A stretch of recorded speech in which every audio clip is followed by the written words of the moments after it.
আসসালামু আলাইকুম সুপ্রিয় দর্শক মণ্ডলী, কেমন আছেন আপনারা?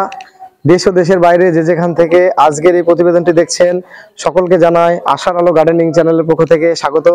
আপনারা তো জানেন আশার আলো গার্ডেনিং চ্যানেল মানে সর্বদা সবুজের সাথে, সেই সঙ্গে কৃষকের পাশে। এই যে আমার পিছনে আপনারা দেখে বুঝতে পারছেন, এটি হচ্ছে সেই আমাদের সৌদি আরবের বিখ্যাত আজোয়া খেজুর। অনেকের মনে হয়তো প্রশ্ন জাগতে পারে যে আমাদের বিশেষ করে ওয়েস্ট বেঙ্গলের মাটিতে কি খেজুর চাষ সম্ভব? আমি বলবো অবশ্যই সম্ভব। খেজুর বাগান আমি নিজে ব্যক্তিগত অনেকগুলো দেখেছি, সবগুলো যদিও আপনাদের সামনে ক্যামেরা বন্দি করে ওঠানো হয়নি বা আপনাদের দেখানো হয়নি, সেগুলো একে একে পরপর দেব। এটা আমরা যেটা আছি, এটা আমাদের নদিয়া জেলাতেই আছি। তো কোথায় আছি? এটা এসেছি আমার এক মাস্টারমশাইয়ের বাড়ি। সমগ্র বিষয়টা তো ওনার সঙ্গে অবশ্যই আপনাদের আলোচনা করব। যে এই যে গাছগুলোর গ্রোথটা দেখুন, কত সুন্দর উনি গাছগুলোকে যত্ন করেছেন, সেই সঙ্গে যথেষ্ট এদের গ্রোথ। তো মাস্টারমশাই এই গাছগুলোর কি পরিচর্যা করেছেন বা কিভাবে এদের চারা করেছিলেন, সেই সঙ্গে এদিকের এই গাছটা দেখাতে বলবো। এই গাছগুলো দেখুন, এগুলো কিন্তু আরো সুন্দর চেহারা আছে। তো এত সুন্দর এদের গ্রোথ কিভাবে কি নিয়ে এসেছেন মাস্টারমশাই, তো সমগ্র বিষয়টা আপনারা সঙ্গে থাকবেন। ভিডিওটি হয়তো একটু লং হতে পারে, তো আপনারা অবশ্যই ধৈর্য ধরে দেখবেন। এখান থেকে দেখলে খেজুর চাষ সম্বন্ধে একটি সম্পূর্ণ ধারণা আশা করি আপনারা পেয়ে যাবেন। সেই সঙ্গে আপনাদের একটু আগ্রহ বাড়বে এই চাষটি করার উদ্দেশ্যে। তো আর একটা বিষয় হলো, আপনারা যারা আমার চ্যানেলকে সাবস্ক্রাইব করে রেখেছেন তাদেরকে অসংখ্য ধন্যবাদ। নতুনদের উদ্দেশ্যে একটি বার্তা, আপনারা আমার চ্যানেলকে সাবস্ক্রাইব করে অল নোটিফিকেশন বেলটা অন করে রাখবেন। অবশ্যই আপনারা ফলো করতে পারেন আশার আলো গার্ডেনিং চ্যানেলের ফেসবুক পেজ। তো আসুন, যার সম্বন্ধে এত কিছু বলা হলো তার সঙ্গে তো অবশ্যই পরিচয় হবে, আপনারা সঙ্গে থাকবেন। তো আসুন, মাস্টারমশাইয়ের সঙ্গে আপনাদের পরিচয় করে দিচ্ছি। আসসালামু আলাইকুম। ওয়ালাইকুম আসসালাম। কেমন আছেন আপনি? ভালো আছি, তুমি কেমন আছো? আলহামদুলিল্লাহ, খুব ভালো আছি। তো ইনি হচ্ছেন আমার মাস্টারমশাই, ছোটবেলা থেকে এনার কাছে আমরা পড়াশোনা করেছি। তো অডিয়েন্সের উদ্দেশ্যে আপনার নামটি বলুন, আর আমরা প্রেজেন্ট কোন লোকেশনে আছি সেটা একটু বলুন। আমার নাম হাসিবুর রহমান। আমি পলসনডাতে, যে লোকেশন এটাই আমার পলসন লোকেশন। আচ্ছা, থানার অ্যাড্রেসটা বলে দিন, যেহেতু অডিয়েন্স বিভিন্ন জায়গায় দেখবে। গ্রাম হচ্ছে পলসনডা। আচ্ছা আচ্ছা আচ্ছা, জেলা নদিয়া, থানা তেহট্ট, এই আমার এরিয়া। আচ্ছা, তো এই যে গাছগুলো দেখলাম, এই গাছটার গ্রোথটা মানে সব গাছের গ্রোথই খারাপ নেই, খুবই ভালো আছে। তো আপনি এই যে গাছগুলোর যত্ন করে, মানে এই গাছটি যে আপনি লাগিয়েছেন, এটা মানে কোন একটা উদ্দেশ্য তো থাকে মানুষের। আপনি কি শখের বশে করেছিলেন, না এটা ভেবেছিলেন যে দেখি এখান থেকে হবে? শখের বশে নয়, আমি দেখছি যে আমাদের এখানে ওয়েস্ট বেঙ্গলে বা অন্যান্য পাশের দেশ বাংলাদেশ আছে, সেখানে চাষ হচ্ছে, আমি ওটা ট্রাই করে দেখলাম। মানে একটা অবশ্যই, আর যেহেতু ফল, অতএব এটা ফল তো পাওয়া যাবে, আর সেই উদ্দেশ্যে লাগানো, শখের জন্য নয়, ফল খাওয়ার উদ্দেশ্যে লাগানো। আচ্ছা আচ্ছা, যেহেতু একটা বাইরের দেশের ফল, সেটা যদি আপনি বাড়িতে তৈরি করতে পারেন, মানে খাওয়াটা বড় কথা নয়, আপনি যদি ফলাতে পারেন সেই দিনকে আপনার আনন্দটা সীমা থাকবে না। আর এই গাছগুলো যে লাগিয়েছেন, এগুলো টোটাল আপনার বাড়িতে কতগুলো গাছ আছে? আমার মোটামুটি আছে 20 খানেও আছে। আচ্ছা, এটা আপনি ফার্স্টে যে এতে চারা তো বীজ থেকে করেছিলেন না শাখা কিনে এনেছিলেন? না, সব বীজ থেকে করা। বীজ থেকে। তো বীজ থেকে আপনি চারাটা কিভাবে করেছিলেন অডিয়েন্সের উদ্দেশ্যে একটু বলুন। আচ্ছা, প্রথমে আমার কোনো দূর সম্পর্কে আত্মীয় আরবে থাকতো, ওখান থেকে বীজ আমাকে কি দিয়েছিল।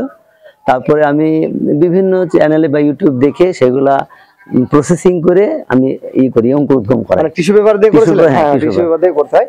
তো চারাটা খেজুরের কিভাবে বীজ থেকে চারা তৈরি করবেন সেই বিষয় নিয়ে আমার চ্যানেলে ভিডিও দেওয়া আছে, আমি ভিডিওর লিংক আই বাটনে দিয়ে দেবো, আপনারা সেটা চাইলে অবশ্যই দেখে নিতে পারেন। তো এই গাছগুলোর এবার বলুন, এদের বয়স কতদিন হচ্ছে আপনার? বয়স আমার মোটামুটি কোনোটা 3 বছর আছে এবং 2 বছর আছে। সেগুলা সমস্ত গাছ কি আপনি একই সঙ্গে? না, একসঙ্গে না, সব একসঙ্গে নয়। আমি সব থেকে বড় দেখছি এই গাছটাই, আমি দেখছি বড় এই গাছটা, এইটা, এই দুটো বড় আছে। এই দুটো কি আলাদা ভাবে লাগিয়েছিলেন এদের আগে, তাই তো? এদের আগে মানে একসঙ্গে প্রসেসিং করে, আবার সব উদ্ভিদ তো গ্রোথ একসঙ্গে হয় না, ওগুলো বড় হয়ে গেছে কিছু কিছু পরে।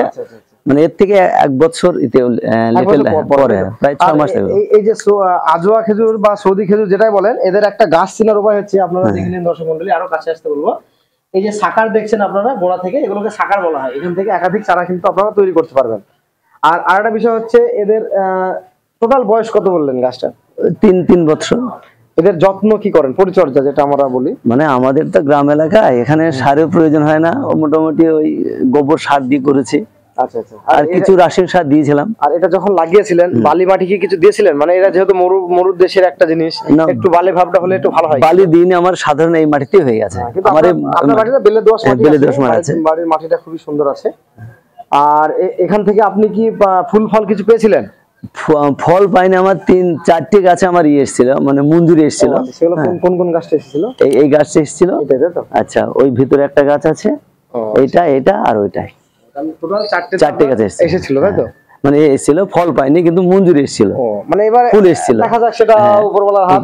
এবার আপনার যে 20টা লাগিয়েছেন, তবে বীজের থেকে চারা করলে সবটা হয়তো আশা থাকে না, তবে মোটামুটি আপনার, আমি এক জায়গায় গেছিলাম, আপনাকে সে বেশি ভিডিওটা আপনাকে দেখাবো, সেটা হচ্ছে আপনার জলঙ্গি গেছিলাম, সাদিখার দেওয়া জায়গাটার নাম। তো উনি মোটামুটি 6 থেকে 7 কাঠা হবে করেছেন বীজের থেকে, তো বেশ কিছু গাছে উনি ফলন পেয়েছেন। ইনশাআল্লাহ আশা করা যায় আপনিও ফলন পাবেন অবশ্যই। আর একটা বিষয় হচ্ছে, আমাদের একটা রিলেটিভ করেছে, সেটা হচ্ছে আপনার আমাদের এই রেজিনগর বলে একটা জায়গা আছে মুর্শিদাবাদ, ওখানেও নতুন করেছেন, আপনার মতোই হবে, 3-4 বছর হয়তো বছর বয়সে গাছের বয়স হবে। আর এমনি এদের জন্য আপনি মেনলি কোনো সার বা যেটা বললেন, এটা বছরে কবার দেন? সার আমি কমই দিই, গোবর সারটা বেশি দিই, আর ওই পোকার উত্তেজনায় আমি বিভিন্ন ধরনের কীটনাশক দিই। প্রথম এখন আর দেয়নি। ও আচ্ছা আচ্ছা, প্রথমে দিতাম। ওটা কি ব্যবহার করতেন? ফাঙ্গিসাইড ব্যবহার করতেন না পেস্টিসাইড ব্যবহার করতেন? ফাঙ্গিসাইড করতাম প্রথমের দিকে, সাপ জাতীয় ইয়ে, আর মূলত কীটনাশক দিই আমি বিভিন্ন সে কীটনাশক সাধারণত আমাদের যেগুলো আমরা হামলা ওস্তাদ, এগুলো ডোজটা কম দেবেন আপনি। এটা 1 লিটার জলে হয়তো 1 গ্রাম মানে কম দেবেন। আর অ্যাকচুয়ালি খেজুর গাছে তেমন একটা মানে অসুখ তেমন একটা হয় না। এই গাছটাই ধরেছিলাম আমি, স্প্রে করার পর অনেকটা কমে গেছে। প্রথম এইটা, এই যে পাতাগুলো, যে পাতা নয়, মানে ছত্র যাতে এখানে নেই, আর সেটা স্প্রে করার পর মানে ঠিক আছে। এই 2-1টা গাছ আছে এরকম সাদা সাদা স্পট হয় এখানে। ও আচ্ছা, স্প্রে করার পর আমার অনেকটা আর নেই, দেখছি এই গাছটা হয়েছিল। আর এদেরকে একটা জিনিস আপনাকে খেয়াল করতে হবে, আপনার এই যদিও উঠানের থেকে এইদিকে লেভেলটা একটু ডাউন আছে, মানে এই গোড়াতে জলটা, বিশেষ করে বর্ষার সময় যেন জলটা না জমে, এটা কিন্তু আপনাকে একটু ধ্যান রাখতে হবে। তার জন্য 2-1টা গাছ বৃষ্টি হলে তো হঠাৎ মানে একটু ঝিমিয়ে গেছে। আর এগুলো যে গাছটা ভেঙে গেছে, পেঁপা গাছটা, এগুলো একটু পরিষ্কার করে দেবেন। ঝড় হইলে কি করা যাবে?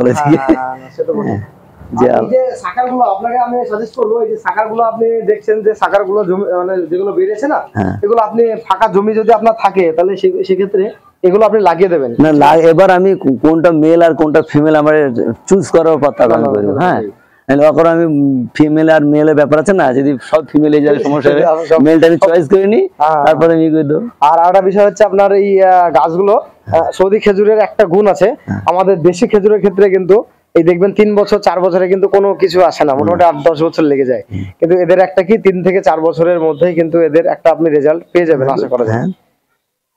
আর খেজুর ছাড়া কি আর কোনো চাষ করেন আপনি মাঠে প্রফেশনালি? না, প্রফেশনাল চাষ করি আমি, এখানে আমাদের চাষটা সব আছে, করি সব অন্যান্য চাষ করি। হ্যাঁ, না সে তো করতে হবে।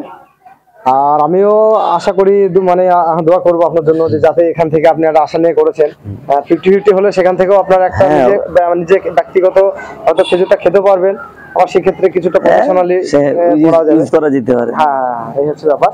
এদের সামগ্রিক পরিচর্যা আপনি যেটা বললেন, ফার্স্টে যে ফাঙ্গিসাইডটা একটু দিতে হবে, আর রাসায়নিক সার, আপনার কথা শুনে যেটা বুঝলাম, রাসায়নিক সার বেশি না দিলেও হবে, তাই তো?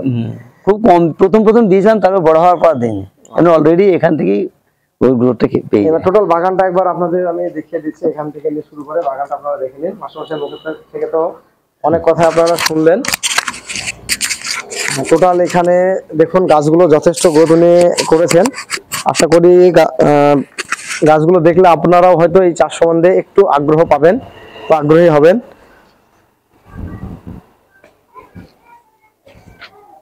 তো আপনারা দেখুন, এদিকটাতে আপনাদের নিয়ে আসতে বলবো। বাগানের সব থেকে এই যে দেখুন আপনারা, এই গাছ দুটো সব থেকে হাইটে, একই সঙ্গে গাছ, কিন্তু কি বলুন তো, উদ্ভিদ এক একটি উদ্ভিদের এক এক রকমের গুণাগুণ। খুব সহজেই বড় হয়ে গেছে, এদিকে প্লাস ওদিকে দুটো গাছই বড় আছে। মাস্টারমশাই তো বললেন এখানে এই গাছটাতে ফুল এসেছিল, তো দেখা যাক নেক্সট টাইম। এটা কি গতবার ফুল এসেছিল আপনার? গতবারই। তাহলে কিন্তু আপনি এবারও ছিল ওইটা। ও আচ্ছা আচ্ছা, ওই দিকটা যেটা মধ্যে ফুল এসেছিল, ওই পিছনে ওইটা, কিন্তু তারপর আসেনি 2 বছরের পরে। তবে এই গাছটা আমি যা গ্রোথ দেখছি, আশা করা যায় সামনের বছর আপনি এখান থেকে একটা, যাই হোক, মানে এখান থেকে একটা আপনি নিজে বুঝতে পারবেন, যেহেতু গাছটা অনেকটা প্রায় 5 ফুটের কাছাকাছি লম্বা হয়ে গেছে।